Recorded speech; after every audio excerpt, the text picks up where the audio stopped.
சிவனடியே அதை அறிந்தவர் புரிந்தவர் எவரில்லையே இந்த பிரம்மமுமே அவன் சூட்சமுமே பஞ்சாட்சரமே விதியது கூடியது உனக்கில்லையே நீ விளைந்திடு விளைந்திடு உனக்குள்ளையே உயிர் மூச்சினிலே ஓங்காரமெனும் சிவமந்திரமே சிவரகசியமே சிவரகசியம் சிவரகசியமே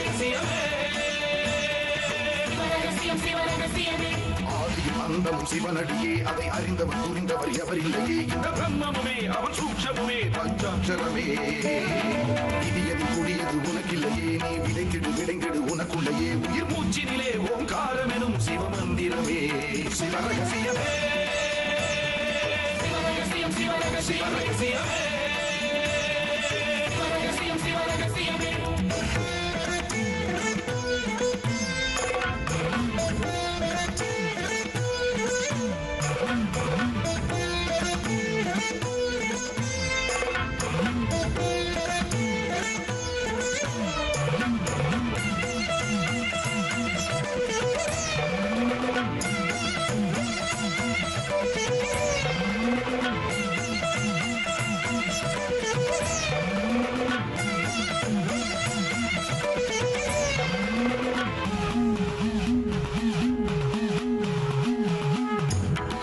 அழித்தலும் படைத்தலும் எவனோ அவனே நிற்பதும் நடப்பதும் பறப்பதும் அவன்தான் சிவனே சித்தர்கள் மொத்தமும் யுத்தமாய் ஏற்றிடும் தவமே பித்தர்கள் சித்தமும் கலங்கிட மாற்றிடும் சிவமே பூமி காத்தான் பட்டியை காத்திடும் ரசமணி ஈசன் இவனே வழிபடும் மக்கள் வாழ்வினில் அறம்பட ஒளிபட வாழ்ந்திடும் சிவனே அம்பை முடுக்கை உருட்டும் சத்தம் பெறுவான் கொண்டு வெகுண்டு காக்க வருவான் கங்கை கொண்டு சூலம் ஏந்தும் இவர் அபிராமி கொண்ட உலகம் போற்றும் சிவனே ஓம் நம சிவாய ஆதியும் அந்தமும் சிவனடியே அதை அறிந்தவர் புரிந்தவர் எவரில்லையே இந்த பிரம்மமுமே அவன் சூட்சமுமே பஞ்சாட்சரமே விதியது கூடியது உனக்கில்லையே நீ விளைந்திடு விளைந்திடு உனக்குள்ளையே உயிர் மூச்சினிலே ஓங்காரமெனும் சிவமந்திரமே சிவரகசியமே சிவரகசியம் சிவரகசியமே சிவரகசியம் சிவரகசியமே சிவரகசியம் சிவரகசியமே சிவரகசியம் சிவரகசியமே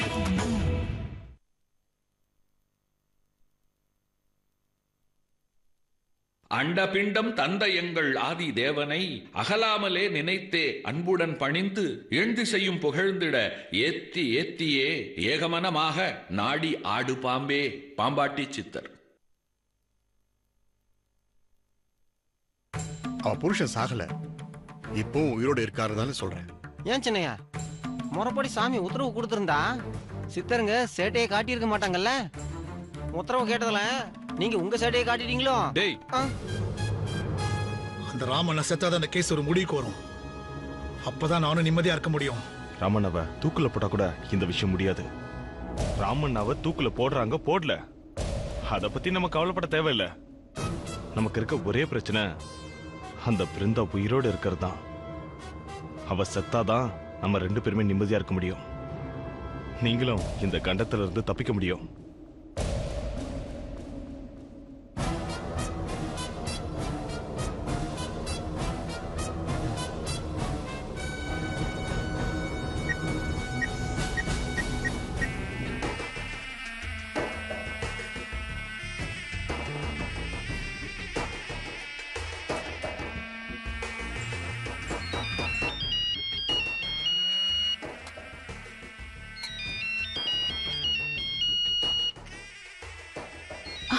ஐயோ அமர்,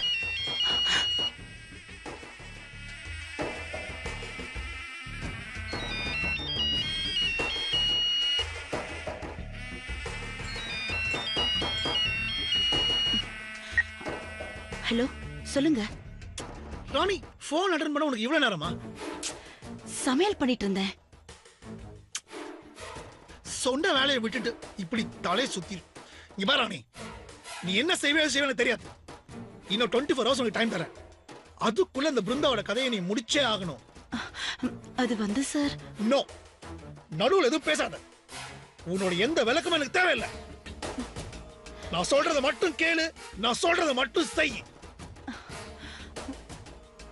ஏதாவது செய், ஆனா பிருந்தா சாகணும். அவ செத்துட்டாங்கிற செய்தி மட்டும் நீ எனக்கு சொன்ன, அடுத்த செகண்ட் உள்ள அக்கௌண்ட்ல 25 லட்சம் ரூபாய் கிரெடிட் ஆயிடும். ஓகே? Okay sir.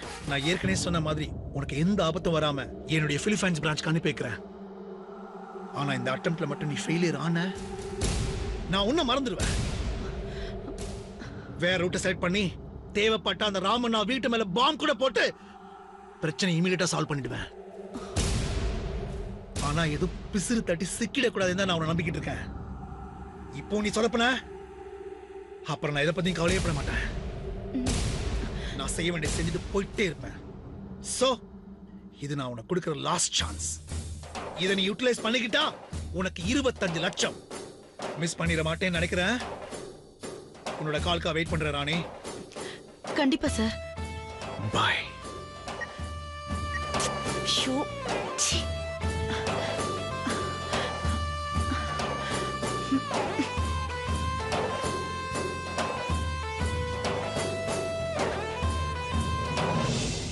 சொல்லுங்க வைத்தியர, தனியா வந்து அப்படி என்ன முக்கியமான விஷயம் பேசணும்? கண்ணா, உங்ககிட்ட நான் 2 விஷயம் முக்கியமா சொல்லணும். விஜய்க்காக ஃபேக்டரி கட்ட இடம் பார்க்க 2 பேர் சென்னையில இருந்து வந்திருந்தாங்கல்ல. ஆமா. அந்த 2 பேரும் விட்டா போதுன்னு விஜய்கிட்ட கூட சொல்லிக்காம போயிட்டாங்க. அப்படியா? எதனால? அந்த கதையை நான் உனக்கு அப்புறமா சொல்றேன். நான் உன்னைங்க எதுக்காக வர சொன்னங்கிறத சொல்றேன். கண்ணா, நான் உங்ககிட்ட இதை எப்படி சொல்றதுன்னு தெரியல. ஆனா உன்னை தவிர இதை யார்கிட்ட சொல்ல முடியும்? உன்னை நான் என் மகன் போலதான் நினைக்கிறேன். என்ன விஷயம் சொல்லுங்க வைத்தியர. நம்ம ஊருக்கு நம்பூதிரி வந்துட்டு போனார்ல. ஆமா. அவர் மறுபடியும் என் வீட்டுக்கு வந்துட்டு போனாரு. முருகேசன் படத்தை பார்த்துட்டு அவர் ஒரு விஷயத்த சொன்னாரு. உயிரோட இருக்கிற ஒரு படத்துக்கு ஏன் பூ போட்டிருக்கீங்கன்னு கேட்டாரு. உங்க மருமகன் ஒரு சித்தர் முன்னாடி பூஜை பண்ணிக்கிட்டு இருக்காரு. இப்ப அவர் சித்தவனத்துல தான் இருக்காரு. அங்க போனா அவரை கண்டுபிடிச்சிடலான்னு சொல்றாரு. என்னால அவர் சொல்றத நம்பவும் முடியல, நம்பாம இருக்கவும் முடியல. முருகேசன் மட்டும் உயிரோட இருந்தா என் பொண்ணை பத்தின கவலை இல்லாம நான் நிம்மதியா கண்ண மூடுவேன். நம்பூதிரி சொல்றது உண்மைன்னா அவன் ஏன் செத்து போயிட்டதா நாடகம் ஆடி காட்டுக்குள்ள ஒளிஞ்சுக்கிட்டு வாழணும்? முருகேசன் மட்டும் உயிரோட இருந்தா என் பொண்ணை பத்தின கவலை இல்லாம நான் நிம்மதியா கண்ண மூடுவேன். நம்பூதிரி சொல்றது உண்மைன்னா அவன் ஏன் செத்து போயிட்டதா நாடகம் ஆடி காட்டுக்குள்ள ஒளிஞ்சுக்கிட்டு வாழணும்? ஒருவேளை என்ன சித்தவனம் வரவழைக்கிறதுக்கு நம்பூதிரி பொய் சொல்றாரோன்னு எனக்கு சந்தேகமா இருக்கு. கோவில்ல உத்தரவு கிடைச்சப்ப அவரால நடந்திருக்குமோன்னு சந்தேகப்பட்டப்ப அவரை பத்தியும் அவர் பரம்பரை பத்தியும் நீங்க தானே நல்ல விதமா சொன்னீங்க. நம்பூதிரி எப்படியோ, ஆனா அவர் சொன்ன விஷயம், ஜோசி ஆறுமுகம் என்னை பார்க்க வந்திருந்தாரு. வள்ளியோட பிறந்த தேதி நேரம் எல்லாத்தையும் குறிச்சிட்டு போனார்ல. அதை வச்சு வள்ளியோட ஜாதகத்தை கணிச்சதுல வள்ளி விதவியா இருக்க வாய்ப்பே இல்லைன்னு சொன்னாரு. அப்படி சொன்னதுக்கு நான் கூட அவரை கோச்சுக்கிட்டேன். ஆனா நம்பூதிரி சொன்னார் நீங்க சொன்னப்ப எனக்கே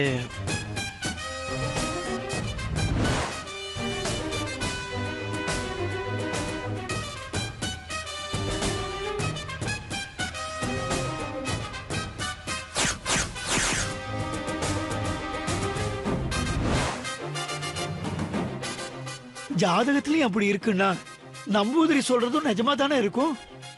முருகேசன் உயிரோட இருந்து நானும் அவனை நேர்ல பார்த்துட்டா என் கண்ணா நம்பூதிரி வந்து சித்தவனத்துக்கு கூப்பிட்டா நான் அவர் கூட போகட்டுமா? தாராளமா போயிட்டு வாங்க வைத்தியர. அவர் ஏதோ பூஜை பண்ண தானே கூப்பிடுறாரு. அவர் வேலையை பார்க்கட்டும். நமக்கு முருகேசன் உயிரோட இருக்காரா இல்லையான்னு தெரிஞ்சு இங்க கூட்டிட்டு வர்றது தானே முக்கியம். வைத்தியர, நம்பூதிரிக்காக வெயிட் பண்ணணுன்றது அவசியம் இல்ல. நாமளே கூட போய் தேடலாம். நாளைக்கே வேணாலும் கிளம்பிடலாமா? இல்லப்பா, அவ்வளவு பெரிய சித்தவனத்துல நாம அவனை எங்கேன்னு போய் தேடுறது?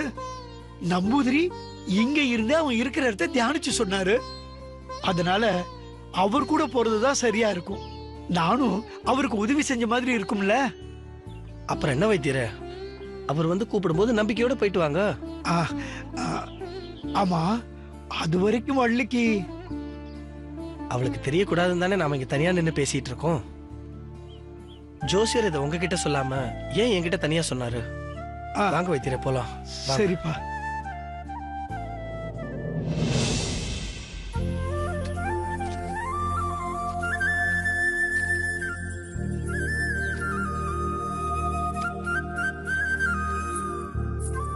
கண்ணா,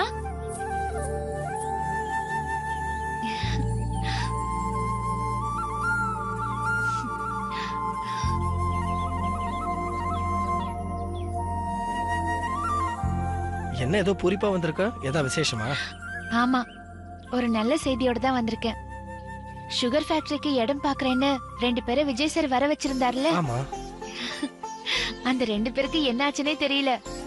என்னன்னு தெரியல, வேலையே வேண்டான்னு ஓடி போயிட்டாங்க. அப்படியா? என்ன நீ எவ்ளோ பெரிய விஷயம் சொல்லிருக்க, சாதாரணமா அப்படியான்னு கேக்குற? என்னடா சாமி இப்படி உத்தரவு கொடுத்துருச்சேன்னு நானும் பாட்டியும் எப்படி கவலைப்பட்டோம் தெரியுமா? ஆனா இப்பதான் தெரியுது, குடுக்கற மாதிரி கொடுத்து இப்போ வேலையை காட்ட ஆரம்பிச்சிருச்சு. உங்க சாமி மனுஷங்களோட மோசமா இருக்கே. முதல்ல எதுக்கு உத்தரவு கொடுக்கணும், அப்புறம் எதுக்கு விரட்டி அடிக்கணும்? ஆமா, எது சொன்னாலும் இப்படி ஏதாவது குதர்க்கமா சொல்லிக்கிட்டே இரு. ஊர்ல என்ன தெரியுமா பேசிக்கிறாங்க, அந்த விஜய் ஏதோ ஃப்ராட் வேலை பண்ணிட்டானா. அப்போ உங்க சாமி பவர்ஃபுல்லே கிடையாதா? அப்புறம் எதுக்கு நம்ம ஊர் உள்ள சாமி சித்தர்கள்லாம் பெருசா பேசிக்கிறீங்க? போக்கண்ணா, உன்கிட்ட மனுஷன் பேச முடியாது. நீ எதுக்குமா பதட்டப்படுற? ஊர்ல நடக்கிற ஒவ்வொரு விஷயங்களும் நான் கவனிச்சுட்டு தான் இருக்கேன். உனக்கு வீட்ல வேற எந்த வேலையுமே இல்லையா? எதுக்கு இந்த மெசஞ்சர் வேலையெல்லாம் பார்த்துட்டு இருக்க? அப்படின்னா போஸ்ட்மேன் வேலை. என்னது போஸ்ட்மேன் வேலையா? ஒரு நல்ல விஷயத்த உன்னை தேடி சொல்ல வந்தா என்னைய போஸ்ட்மேன் வேலை பாக்குறவன் சொல்றியா? உன்ன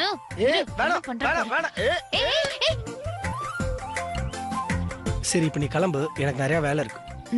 போறேன். கண்ணா, நம்ம சாமி ஃபேக்டரி வரத்துக்கு விடாதுன்னு எனக்கு இப்போ நம்பிக்கை வந்துருச்சு. அப்படியா? அப்படி நடந்தா எனக்கும் சந்தோஷம் தான். இப்ப ஏதாவது பேசணுமே, நீங்க நின்னுட்டு பேசிட்டு என்னைய சுத்தி சுத்தி வராத. முதல்ல கிளம்பு, யாரா பார்க்க போறாங்க. போயிட்டு வா. சரி.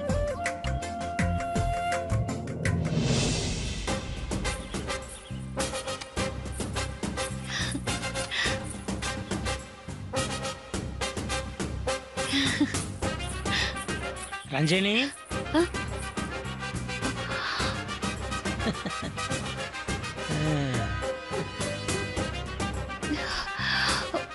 எவ்வளவு நாளா இந்த காதல் படம் ஓடுது?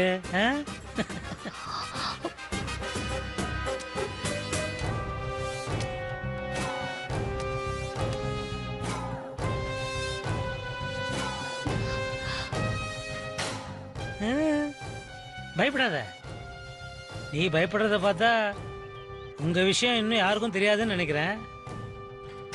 நான் யார்கிட்டயும் சொல்ல மாட்டேன். நான் ஒன்றும் காதலுக்கெல்லாம் எதிரி கிடையாது. ஏன்னா என் பொண்ணு ஒருத்தரை காதலிக்கிறா. அவ பேரு கண்மணி. இப்ப என் கூட வந்திருக்கா. உன்னை கூட கோயில பார்த்தேன்னு சொன்னாலே.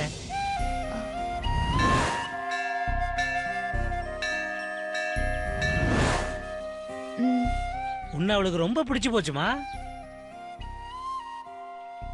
ஆனா நீ இந்த இடத்துல என்ன ஒரு கேள்வி கேட்கணுமே, உங்க பொண்ணு யார லவ் பண்றான்னு. அவரை உனக்கும் தெரியும், என் மாப்பிள்ளை விஜய தான்.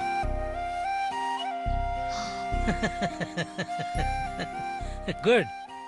இதே ரியாக்ஷனை தான் நான் உங்ககிட்ட எதிர்பார்த்தேன். உங்க மாப்பிள்ளையும் உங்க பொண்ண அவ்வளோ கன்ஃபார்ம்டா சொல்ல முடியாது. ஆனா இப்போ எனக்கு நம்பிக்கை வந்திருக்குமா. நிச்சயமா என் பொண்ணை என் மாப்பிள்ளை கல்யாணம் பண்ணிக்குவாருன்னு. ஏன்னா நீ தான் அந்த கண்ணனை காதலிக்கிறியே. உங்க மாப்பிள்ளை தான் பிடிவாதக்காரராச்சே. நினைச்சதை சாதிக்கணும்னு ஒத்த கால நிப்பாரே. அப்போ நீ கண்ணன் மேல வச்சிருக்க காதல பிடிவாதம் இல்லையா? இல்ல என் பொண்ணு தான் விஜய மானசீகமா காதலிக்கலையா? நீ கண்ணனை விட்டு கொடுத்துருவா, இல்ல என் பொண்ணு தான் விஜயை விட்டு கொடுத்துருவாளா? உங்க 2 பேரோட பிடிவாதத்துக்கு முன்னால விஜயால எப்படிமா ஜெயிக்க முடியும் சொல்லு? உங்க 2 பேரோட பிடிவாதத்துக்கு முன்னால விஜயால எப்படிமா ஜெயிக்க முடியும் சொல்லு? கவலைப்படாதம்மா. ஒரு தகப்பனா என் பொண்ணோட காதலுக்கு நான் எவ்வளவு சப்போர்ட்டிவா இருப்பேனோ அதே மாதிரி உன் காதலுக்கும் நான் துணையா இருப்பேன். Don't worry. இதுல ஏதாவது பிரச்சனைன்னு வந்தா நான் நிச்சயம் உன் பக்கம் தான் இருப்பேன். தேங்க்ஸ்.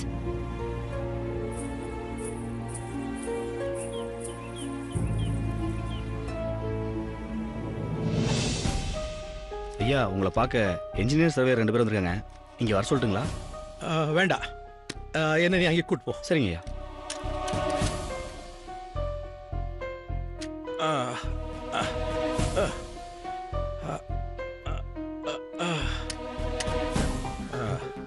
நமக்கு நடந்த விஷயத்தை ஒன்று விடாம சொல்லிடணும். வெயிட் வணக்கம் வணக்கம். வாங்க வாங்க, உட்காரு உட்காரு.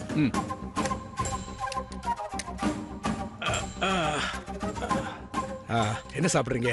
ஒண்ணு வேண்டாம் சார். சரிப்பா, நீ போய் உன் வேலை பாரு. சரிங்க.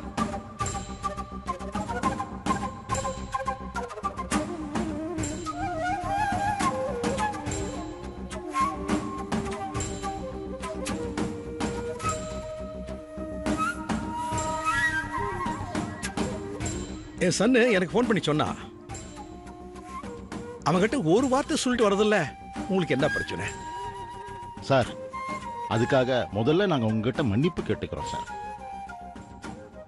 நடந்தது என்னன்னு முழுசா உங்களுக்கு விளக்கமா சொன்னாதான் நாங்க ஏன் அப்படி சொல்லாம வந்தோம்னு உங்களுக்கு புரியும். சரி சொல்லுங்க சார். நாங்க ஊருக்குள்ள நுழையறதுக்கு முன்னாடியே ஊர் எல்லையில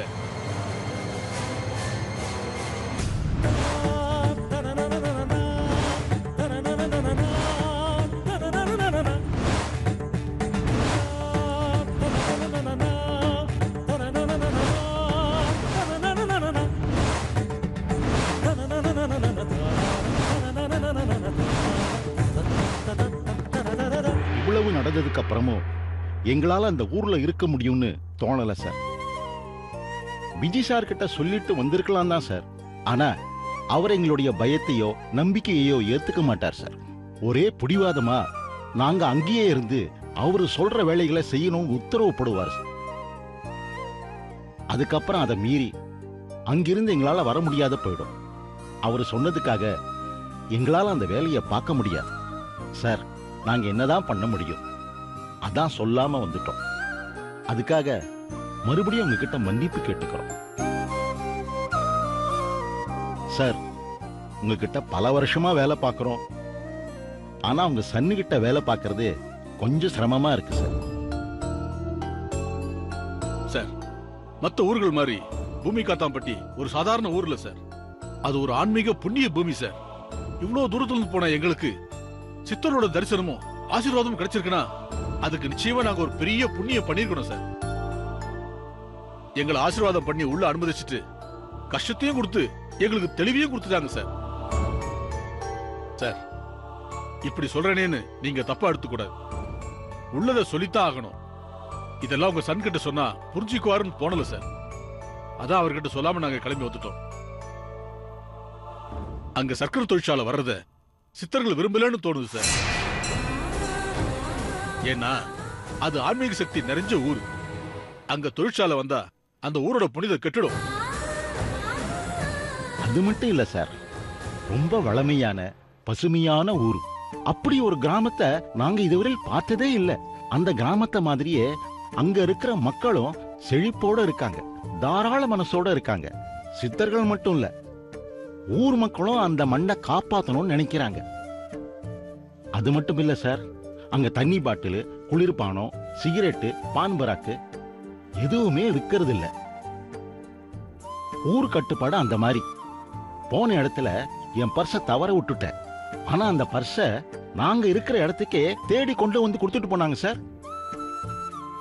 பூமி காத்தாம்பட்டிங்கிற ஊரோட பேருக்கு தகுந்த மாதிரியே நிச்சயமா அந்த பூமியை காக்கிற ஊரு தான் சார். அப்படிப்பட்ட இடத்துல ஒரு தொழிற்சாலை வந்தா அந்த மண் என்னத்துக்கு சார் ஆகும்? சார், தொழிற்சாலை வேணும் தான், ஆனா அதை நிறுவ எவ்வளவோ இடங்கள் இருக்கே. இது எங்களுடைய தாழ்மையான சஜஷன் தான் சார். சக்கரை தொழிற்சாலைய அந்த ஊர்ல தொடங்க வேண்டாமா சார்? நாங்க அங்க இருந்த 2 நாள்லயே இவ்வளவு சந்திச்சிருக்கோம். ஆனா விஜய் சார் பிடிவாதமா அங்க இருக்கிறத பார்த்தா அவருக்கு ஏதாவது ஆயிடக்கூடாதுன்னு பயமா இருக்கு சார். சார், அப்புறம் ஒரு முக்கியமான விஷயம் சார்.